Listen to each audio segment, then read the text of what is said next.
नमस्कार दर्शकों। 2026 कुल्टी विधानसभा चुनाव का सबसे बड़ा चैलेंज यह है कि कुल्टी के चर्चित समाजसेवी और वरिष्ठ पत्रकार पापन बनर्जी मैदान में उतर रहे हैं। पत्रकारिता और समाज सेवा छोड़कर चुनावी राजनीति में कदम रखने का ये फैसला क्यों? आज हम सीधे बात करेंगे पापन बनर्जी से कि आपने ऐसा कदम और इतना बड़ा फैसला क्यों लिया। स्वागत है पापन जी हमारे चैनल राइट इनसाइड न्यूज में। पापन जी, आपने पत्रकारिता की दुनिया छोड़कर और समाज सेवा की दुनिया छोड़कर चुनाव लड़ने का फैसला क्यों लिया? প্রশ্নটা খুবই ভালো প্রশ্ন করেছেন আপনি। একটা কথা আপনাকে জানিয়ে রাখতে চাই যে আমার জন্মস্থান কিন্তু কুলটি, আমি কুলটিরই বাসিন্দা এবং আমার মা বাবা কর্মসূত্রে তারাও কুলটিতেই রয়েছেন, সেই সূত্রে আমার পড়াশোনা এখানে এবং আমি কুলটিটাকে যত দিন ধরে দেখছি আমার কিন্তু মনের মধ্যে কিন্তু একটা বড় কিন্তু দুঃখ এই জন্যই লাগে যে তিনবারের বিধায়ক ছিলেন আমাদের মাননীয় উজ্জ্বল চ্যাটার্জি, তিনি বিধায়ক ছিলেন তিনবারের। এরপরে এসেছেন ডক্টর অজয় কুমার পোদ্দার, তিনি বিজেপির এখানে এখন বর্তমান এমএলএ। কিন্তু মানুষের জীবনযাত্রার মান উন্নয়ন কিন্তু হয়নি। আজকে দেখুন আপনি কুলটির রাস্তাগুলো দেখুন একবার, যে নেমাতপুর থেকে ডিসেরগড় পর্যন্ত, বড়ঘাট থেকে ডিসেরগড় পর্যন্ত, আপনি নেমাতপুর নিউ রোড যান, নেমাতপুর নিউ রোড থেকে চিত্তরঞ্জন পর্যন্ত আমাদের যেটুকু কুলটি বিধানসভা এরিয়া পড়ে সেই বিধানসভা এরিয়াটুকু রাস্তাটুকুটার অবস্থা দেখুন, ভেঙে চুরমার হয়ে গেছে, কিচ্ছু নেই। আজকে আপনি রানীবাংলা আমাদের বড়ঘাট স্বাস্থ্যকেন্দ্র বলুন, আপনি আমাদের সোদপুর যে প্রাথমিক স্বাস্থ্যকেন্দ্র রয়েছে সেটা বলুন, আপনি নেমাতপুরের যে স্বাস্থ্যকেন্দ্রগুলো রয়েছে সেগুলো দেখুন, ঢুকছে, ভালো কোনো ডাক্তার নেই, তারপর আপনার ভালো কোনো টেকনিশিয়ান নেই, ওখানে ল্যাব টেকনিশিয়ান নেই, কোনো ডায়াগনস্টিক সেন্টারের মধ্যে সেখানে কোনো সুবিধা নেই। তো মানুষ চিকিৎসার জন্য যাবেটা কোথায়? আমরা তো বড় বড় দামি হসপিটালে গিয়ে চিকিৎসা করাতে পারবো না, আমাদের সে ক্ষমতা আর্থিক নেই, আমরা একদম দিন আনা দিন খাওয়া লোক। আজকে যদি আমাদের বাড়িতে কারোর কোনো বড় এমার্জেন্সি কিছু আসে, আমরা 1 কোটি টাকা 2 কোটি টাকা খরচা করে চিকিৎসা করাতে পারবো না। তো আমার মূল লক্ষ্য হচ্ছে যে কুলটির সামগ্রিক উন্নয়নটা যাতে হোক। राज्य सरकार ने चिकित्सा को लेकर एक कार्ड इशू किया है जिससे कोई भी बड़ा हॉस्पिटल हो या छोटे अस्पताल हो जहाँ चिकित्सा सेवा मिलता है, उस कार्ड के बारे में आप क्या बोलेंगे? उस कार्ड का नाम है स्वास्थ्य साथी कार्ड, इसके बारे में आप क्या कहेंगे? দেখুন, রাজ্য সরকার যে স্বাস্থ্যসাথী কার্ডটা যেটা করেছিল সেটা হয়তো তার একটা প্রচারের মাধ্যম হিসাবে সে হয়তো বেছে নিয়েছিল, কিন্তু যত দিন গেছে সেখানে কিন্তু সমস্যা তৈরি হয়েছে। মানুষ কিন্তু হাসপাতালে গিয়ে ঘুরে বেরিয়েছে সেই কার্ড নিয়ে কিন্তু মানুষ চিকিৎসা করাতে পারেনি আক্ষরিক অর্থে। এই নিয়ে কিন্তু বহু সংবাদপত্র থেকে আরম্ভ করে ডিজিটাল সংবাদ মাধ্যম, বড় বড় নিউজ চ্যানেল কিন্তু আমরা বারবারই সেই খবর কিন্তু আমরা তখন দেখিয়েছিলাম যে মানুষ স্বাস্থ্যসাথী কার্ড নিয়ে প্রতিটা দুয়ারে দুয়ারে হাসপাতালে ঘুরে বেড়াচ্ছে, কিন্তু পর্যাপ্ত সেই চিকিৎসা পাচ্ছে না, কোথাও বেড নেই বা কোথাও সেই ডাক্তার নেই, যার যে রোগ হয়েছে সেই রোগটারই চিকিৎসা করাতে পারছে না, সেই কার্ডটা নিয়ে সে ঘুরে বেড়াচ্ছে এক হসপিটাল থেকে এক হসপিটাল।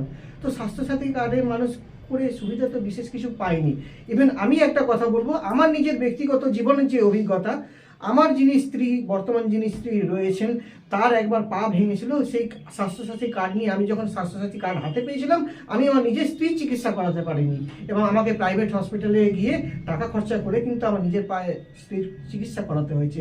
আমি নিজে সব থেকে বড় জীবন্ত উদাহরণ যাকে বলে, অনেক কিছু আমরা দেখেছি, অনেক কিছু সাফার করেছি। कुल्टी विधानसभा के विकास को लेकर आपने क्या सोचा है और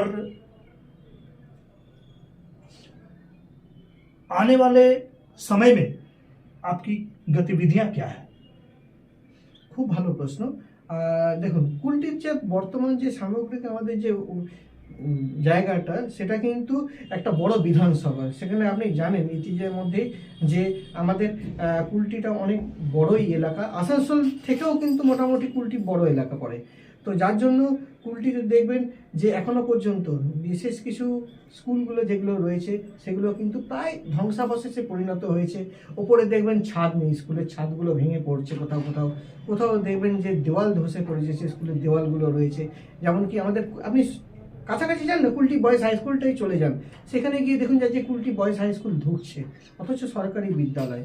তো এই যে ছোট ছোট ছোট ছোট যে বিষয়গুলো রয়েছে সেগুলো কিন্তু আমার মনে হয় যে যারা বিধায়ক ছিলেন এতদিন পর্যন্ত তাদের এই ছোট ছোট বিষয়গুলো কিন্তু ধ্যান দেওয়া উচিত ছিল, যেখানে মানুষ তৈরি করি আমরা, যেখানে ছোট ছোট শিশুদেরকে আমরা আগামী দিনের জন্য তৈরি করি, সেই শিক্ষা ব্যবস্থাটাকেই যদি আমরা সুন্দর একটা পরিবেশ দিতে পারি তাহলে কিন্তু তারাও কিন্তু পড়াশোনা করবে এবং সরকারি স্কুলে ভর্তি হবে।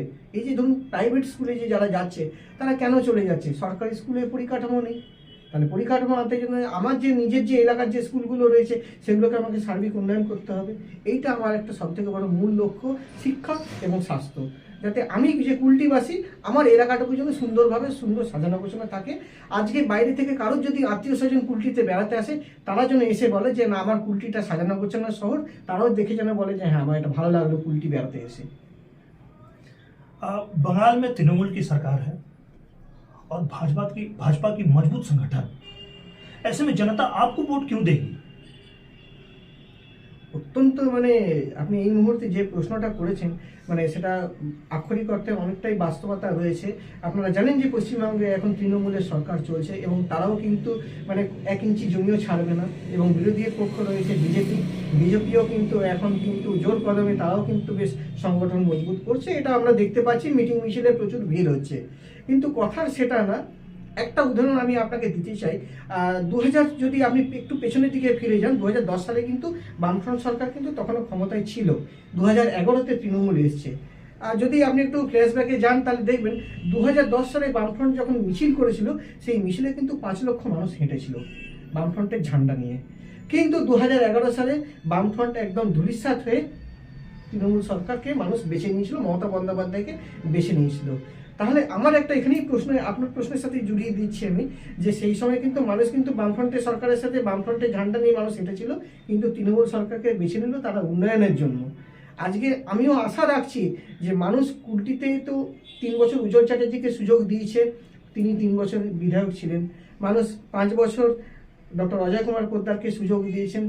আমি কুলটির জনগণ যারা কুলটিবাসী রয়েছে, যারা দীর্ঘদিন ধরে আমাকে দেখছে, হিন্দু, মুসলমান, খ্রিস্টান, জৈন ধর্ম, প্রতিটা ধর্মের মানুষের কাছে আমি আজকে একটাই আবেদন জানাবো যে অন্তত পক্ষে আপনারা আমাকে অন্তত একটা সুযোগ দিন। আপনারা তো প্রত্যেকেই সুযোগ দিয়েছেন, একটা ছোট ভাই হিসেবে আজকে আমাকে একটা সুযোগ দিন না।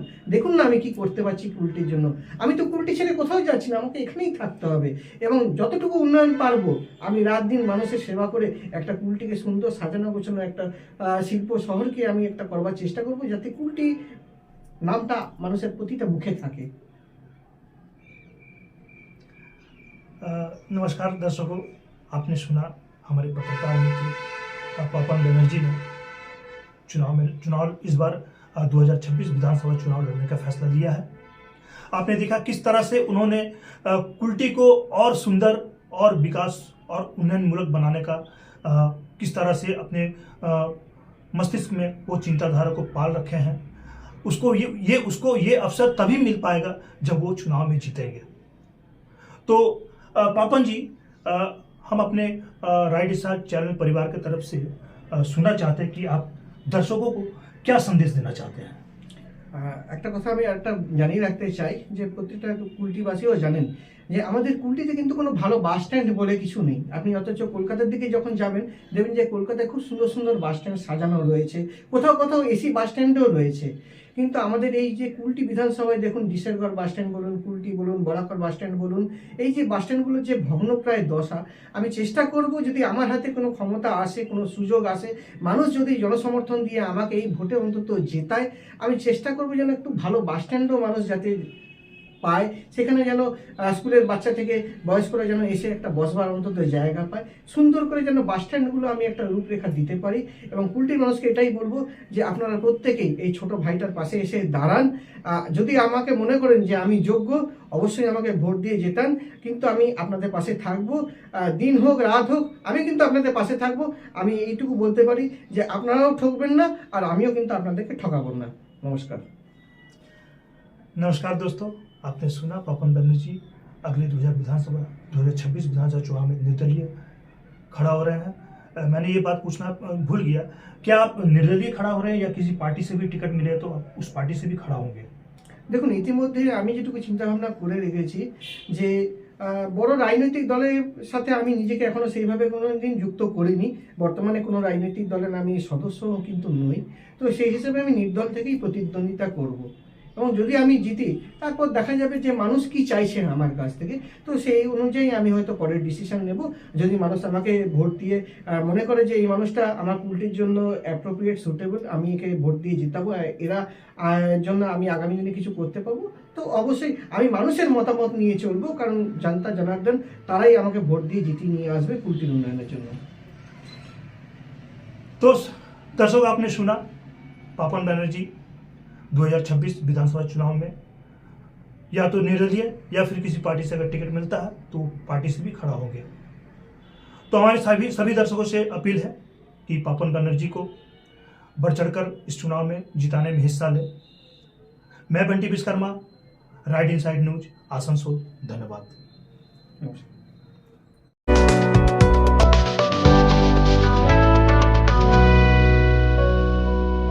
पेश है you smile multi speciality dental clinic, जहां हर मुस्कान को दिया जाता है नया जीवन। यहां आपको मिलती है latest digital dental scanning, pencil treatment, whitening और ब्यूटी स्माइल डिजाइन, और बच्चों के लिए खास डेंटल केयर कॉर्नर। तो देर किस बात की, आज ही आए you smile multi speciality dental clinic में और अपने दांतों को दीजिए प्रोफेशनल केयर के साथ परफेक्ट लुक। हमारा पता है doctor Mohammad Asif Ashraf, station road, Barakar. हमारा कॉन्टैक्ट नंबर 6296750015। इसके अलावा हमारा दूसरा नंबर है 9647840197।